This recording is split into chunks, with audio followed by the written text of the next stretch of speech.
Maaf teman-teman, saya lanjutkan lagi ya. Jadi misalkan keterampilan fine motor atau keterampilan motorik halus menyangkut koordinasi gerakan jari-jari tangan. Jadi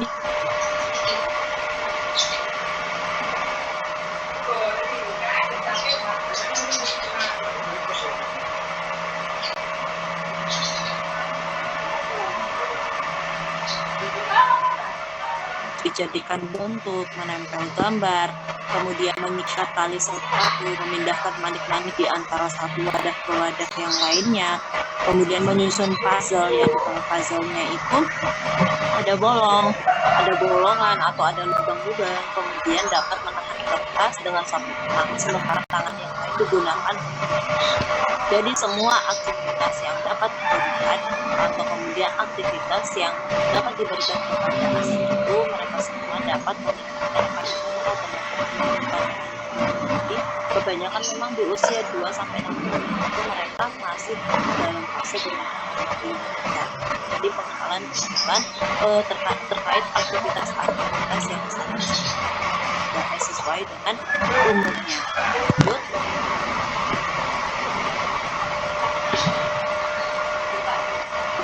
Jadi tahapan perkembangan fine motor berdasarkan usia. Jadi di sini ada usia 1 tahun. Karena pada usia 1 tahun itu anak-anak dengan usia 1 tahun mereka bisa mengambil dan misalkan orang tua dapat kemudian si anak bisa meraih dengan menggunakan jarinya. Nah, itu juga sebagai salah satu stimulasi. Kemudian mengambil dan juga membentang-bentang. Nah, itu semua mungkin dikatakan sangat tapi dapat menstimulasi dari fine motor pada anak. Kemudian untuk usia 2 tahun, jadi mata dan jari sudah berkoordinasi dengan baik sehingga coretan anak semakin jelas dan membuat bentuk meski belum jelas. Maksudnya di sini misalkan kemampuan penglihatan si anak itu semakin bagus. Kemudian antara mata dan juga pada jari-jari tangannya ini sudah mampu berkoordinasi. Kemudian sudah bisa menggunakan alat tulis meskipun belum sempurna, tapi sudah bisa menciptakan bentuk misalkan hanya garis miring, tapi sudah bisa menciptakan hal-hal atau bentuk meskipun belum jelas. Kemudian untuk usia 3 tahun, meniru menyalin gambar orang seperti segitiga, lingkaran, dan kotak. Misalkan kedua orang tuanya mereka semua bekerja di kantoran atau orang kantoran, kemudian mereka menitipkan anaknya ke playgroup. Kemudian pada gurunya, misalkan pada gurunya itu menyuruh si anak untuk misalkan coba silahkan ditiru gambar ini, silahkan meniru gambar segitiga. Nah, si anak itu bisa menirukan gambar tersebut dengan sangat mudah. Kemudian usia 4 tahun, kemampuan gerak fisik dan motor mengalami peningkatan dan gerakan fisik sudah lebih cepat. Misalkan di usia 3 tahun mereka membuat gambar segitiga dan maka di usia 4 tahun mereka sudah mampu dalam artian mampu melakukan gerakan fisik dan motor atau keterampilan motorik halus dengan gerakan-gerakan fisik yang sudah lebih cepat. Misalkan di usia 3 tahun mereka sangat hati-hati menggambar segitiga, lingkaran, dan kotak, namun di usia 4 tahun mereka sudah mampu dan bisa bahkan lebih lancar. Lanjut.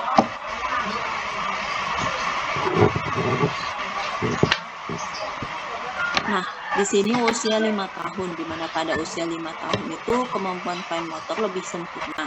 Anggota tubuh akan bergerak sesuai instruksi atau koordinasi dari mata, dapat merangsang kemampuan dalam diri dan dengan bantuan orang tua.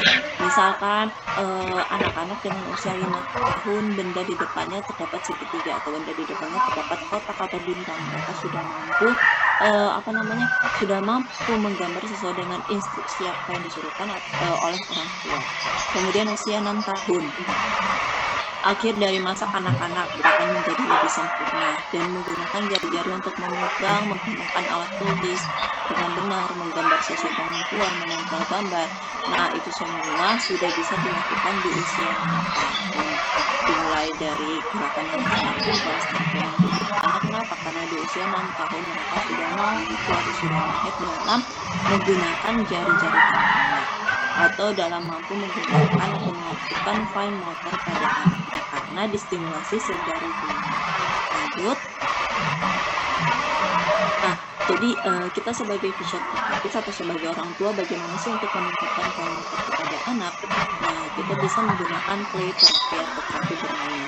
Misalkan teman-teman bisa melakukan kegiatan menggambar, menulis, menggenggam pensil, kemudian mewarnai, menulis kertas, kemudian belajar memindahkan manik-manik dari yang satu dari benda yang satu kemudian dipindahkan ke tempat yang lainnya. Ada banyak cara ada banyak cara untuk permainan atau play terapi yang dapat dikembangkan untuk melatih fine motor pada anak. Lanjut. Nah, jadi di sini terdapat manfaat fine motor pada anak. Ketika distimulasikan sedari dini, maka akan merangsang proses tumbuh-kembang pada anak. Jadi perkembangan itu semakin baik dan berpengaruh pada aspek perkembangan lainnya, misalkan pada gross motor atau motorik keras. Jadi fine motor dan juga gross motor ini merupakan satu kesatuan. Jadi kalau misalkan kita melatih fine motor sedari dini, misalkan distimulasi sedari dini, maka perkembangan aspek lain itu juga sangat berpengaruh atau semakin bagus terkait dengan gross motor. Di sini saya gross motor, kira-kira teman-teman ada yang tahu gross motor itu apa? Motorik kasar, Bu. Oke, motorik kasar itu tuh terkait tentang apa? Gerakan-gerakannya? Seperti berjalan, melompat, berlari. Oke, jadi gross motor itu dikatakan sebagai motorik kasar. Misalkan dia itu menggunakan otot-otot besar dalam melakukan kegiatan atau aktivitas seperti melangkah, berjalan, berlari, melompat. Jadi antara fine motor dan gross motor mereka itu masih satu kesatuan. Ketika kalian melatih fine motor, maka gross motor itu juga akan bagus untuk berkembang. Lanjut. Nah, kalau misalkan dampak fine motor kalau misalkan tidak dilatih sedari dini, maka akan menimbulkan dampak seperti kesulitan bersosialisasi, kesulitan berkomunikasi dengan orang baru, kesulitan menulis, menggambar, menggenggam benda, dan sebagainya yang menggunakan otot-otot halus pada tangannya. Di sini saya akan menjelaskan terkait tentang kesulitan bersosialisasi dan berkomunikasi dengan orang baru kok bisa terjadi dampak yang terkena kok bisa terjadi kesulitan bersosialisasi dan berkomunikasi. Jadi misalkan ya si anak A usianya tahu usia yang sama. Kemudian si A ini si A ini sudah bagus untuk sudah bisa melakukan keterampilan motorik halus pada anak di seusianya. Kemudian si anak B ini masih ragu-ragu atau kesulitan menggenggam benda-benda kecil yang dapat menggerakkan motornya. Nah, biasanya pada si anak yang terjadi penurunan atau tidak dilatih sedari dini, maka dia kesulitan bersosialisasi atau berkomunikasi karena mereka kurang percaya diri. Kemudian kadang terlihat insecure. Insecure itu ya artinya kurang percaya diri karena kenapa? Karena mereka tidak bisa sedangkan teman sebayanya bisa. Sangat terlihat jelas ketika di playgroup. Di playgroup itu kadang mereka hanya menyendiri, kadang cenderung menarik diri karena mungkin masih bertanya-tanya kok saya nggak bisa, kok dia bisa semuanya. Nah, kadang juga anak-anak bisa kurang percaya diri seperti itu. Kemudian mereka juga kesulitan menulis, menggambar dan menggambar karena memang tidak dilatih sedari dini, maka dia sangat hati-hati dan kadang jatuh, dan keterampilan fine motor pada otot-otot halusnya itu memang tidak pernah dilatih, makanya dia kesulitan. Jadi mereka itu lebih berkonsentrasi pada dirinya sendiri sehingga kesulitan untuk bersosialisasi. Jadi mereka lebih, misalkan nih orang yang tidak bisa menggenggam, kesulitan menulis, menggenggam, mereka tuh lebih fokus ke benda itu agar saya bisa menggenggam ini caranya gimana, makanya dia tidak bisa juga bersosialisasi. Salah satu faktornya itu, salah satu faktor yang bisa terjadi juga itu. Lanjut. Oke. Di sini sebelum saya menjelaskan terkait tugas kelompok, apakah ada yang ingin bertanya terkait pengamatan fine motor pada anak? Yuk teman-teman, mungkin ada yang ingin bertanya dari kelompok B5 sama B6.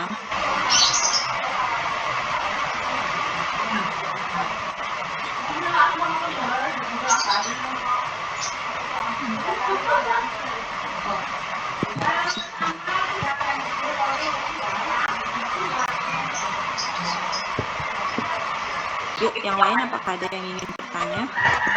Izin bertanya, Ibu. Oke, silahkan. Namanya siapa? Rahmawati, Bu, dari B6. Dari kelas? Oke, B6. Silahkan. Jadi, Bu, tadi kan kata Ibu kalau misalnya ada anak itu ngerasain insecure kalau dia nggak bisa melakukan hal yang dilakukan temannya. Nah, kalau misalnya dia itu dilatih terus-menerus sehingga hiper gitu, apakah hipernya itu akan berdampak buruk atau berdampak baik, Bu, untuk dia, Bu? Untuk fine motornya ini. Oke, terima kasih Mbak Rahmawati. Saya tanya dulu untuk hiper ini, hiper dalam artian dia itu ngomong misalkan ngomong lincah, atau dia itu lincah dalam aspek fine motornya, nulis, menggenggam, atau gimana? Keduanya, Ibu. Oke, jadi pertama, misalkan nih dia hiper itu dalam artian dia berlebih. Oke, dikatakan dia berlebih pada anak dengan usia normal itu, kalau misalkan dia bisa menggambar, menulis, itu bukan hiper. Jadi dia itu sebuah keterampilan. Kalau misalkan anak-anak memang sudah dilatih sedari dini, misalkan sudah distimulasi sedari dini, mungkin dia sudah bisa, tidak akan ada dampak yang akan berpengaruh. Kemudian untuk kesulitan komunikasi biasanya pada anak-anak yang sudah bisa atau sudah sering distimulasi sedari dini, misalkan sudah bersama teman-teman sebayanya dari umur 2 tahun, kemudian diajar oleh gurunya. Nah, saya rasa untuk hiper dalam hal berkomunikasi itu tidak akan menimbulkan dampak yang negatif, yang maksud itu dalam dampak yang dapat mempengaruhi perkembangan pada tahap selanjutnya. Gitu. Baik, Ibu, terima kasih. Oke, sama-sama. Ada lagi yang ingin bertanya? Izin bertanya, Ibu. Oke, atas nama siapa? Nova Nurirawati dari kelas 3B6. 3B6. Oke, silakan. Apakah motorik pada anak itu dipengaruhi oleh genetik orang tua, Ibu? Terima kasih. Ini motorik halus apa motorik kasar ya? Motorik kasar dan halus, Ibu. Oke, jadi gini, sebenarnya untuk fine motor dan gross motor itu semua bisa distimulasi sedari dini tanpa atau meski dari gen orang tua. Oke, sampai sini paham? Kecuali misalkan penyakit-penyakit tertentu bisa membawa gen dari orang tua. Tetapi kalau misalkan untuk fine motor dan gross motor itu tidak dari gen orang tua. Fine motor dan gross motor itu bisa distimulasikan oleh anak. Anak bisa lincah anak bisa pinter, anak bisa lincah, anak bisa sesuai dengan tahapan perkembangannya di aspek fine motor dan gross motor. Itu semua dari distimulasikan sedari dini, sebagaimana orang tua mampu menciptakan komunikasi antara si anak dan si ibu, si anak dan si bapak dalam melakukan permainan, misalkan permainan yang dapat menstimulasikan si anak terkait tentang fine motornya, kemudian si anak distimulasikan terkait tentang gross motornya. Jadi seperti itu. Dan juga mungkin orang tua, ada juga yang orang tua itu yang acuh tak acuh, mungkin itu juga kita sebagai psikologis bisa melakukan edukasi kepada orang tua. Kemudian ada juga orang tua yang terlalu aware, nah itu malah lebih bagus. Jadi dalam artian jadi kesimpulannya itu tidak ada sangkut paut antara gen dan juga fine motor dan gross motor. Jadi gross motor dan fine motor itu bisa berjalan sesuai dengan tahapannya ketika distimulasi dari peran eksternal maupun internal. Internal itu peran orang tua, eksternal itu peran misalkan dari guru, dari teman-teman mereka, dari playgroup-nya mereka, teman sebayanya mereka. Tetapi kalau internal, peran internal itu misalkan orang tua dan juga keluarga yang lain. Seperti itu. Oke, Bu, terima kasih. Oke, ada lagi yang ingin bertanya?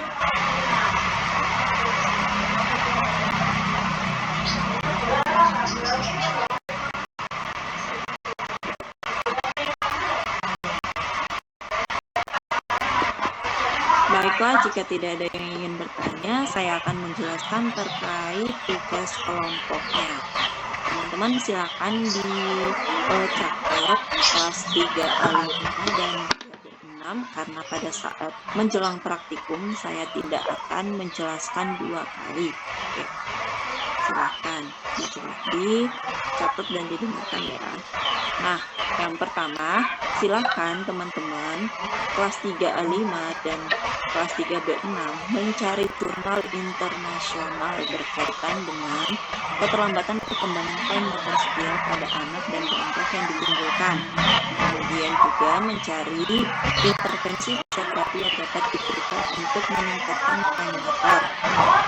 Oke, misalkan satu jurnal dia cuma ada dampaknya saja, dampak keterlambatan fine motor, tetapi belum ada intervensi fisioterapinya. Oke, yang satu dikit, yang satunya kamu cari lagi untuk intervensi fisioterapi.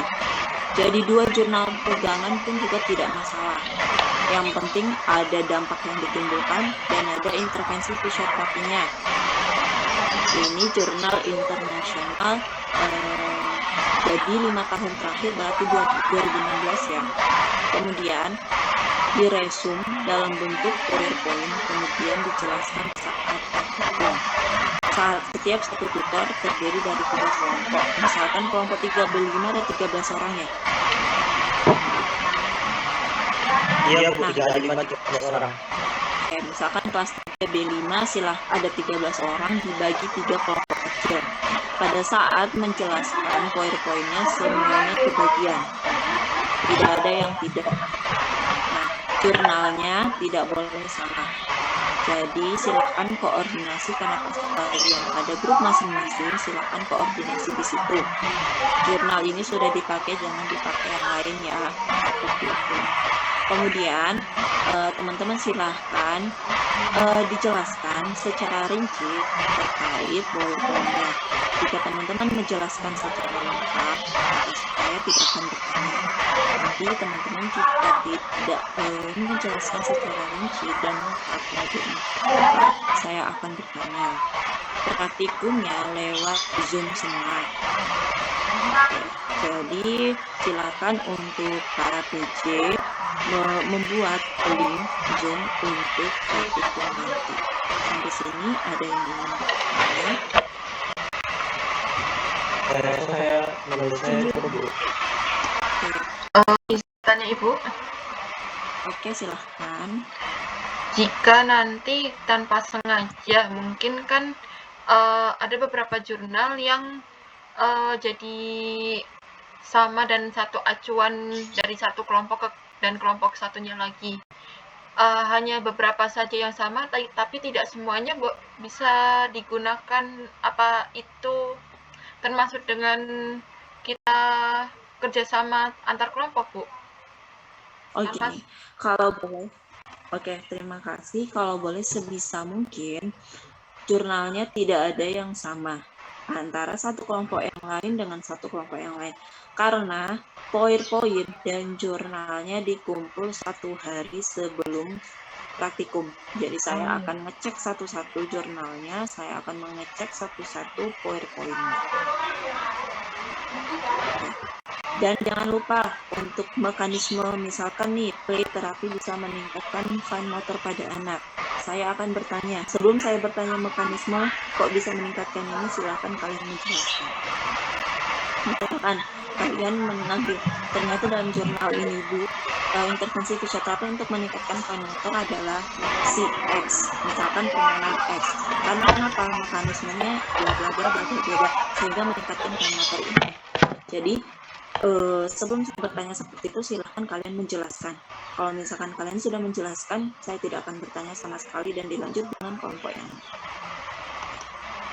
Baik Ibu, terima kasih. Oke, sama-sama. Ada lagi yang ingin bertanya?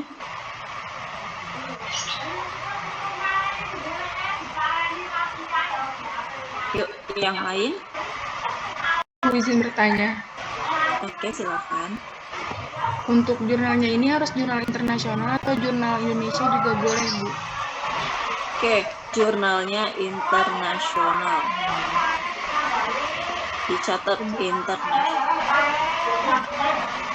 Ibu ada saran nggak, Bu, untuk cari jurnal internasional tuh di mana biasanya, Bu? Soalnya banyak yang berbayar kan, Bu, biasanya.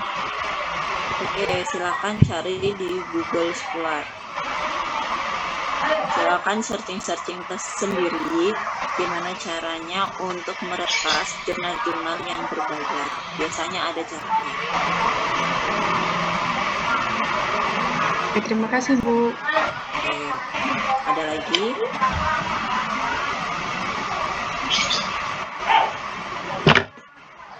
Oh ya, satu lagi.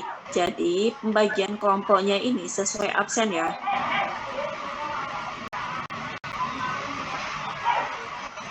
Jadi urutannya absen.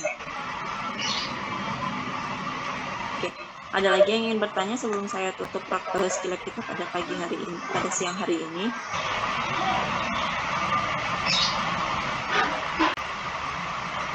Gimana? Jika sudah cukup, silakan ngomong cukup. Mungkin sudah cukup, Bu. Saya sudah cukup. Oke, jika sudah cukup, saya rasa materi yang sudah saya bawakan dan juga penjelasan terkait mekanisme praktikum semuanya sudah. Baiklah, marilah kita untuk mengakhiri setelah kita pada pagi hari ini ada baiknya kita melakukan hamdalah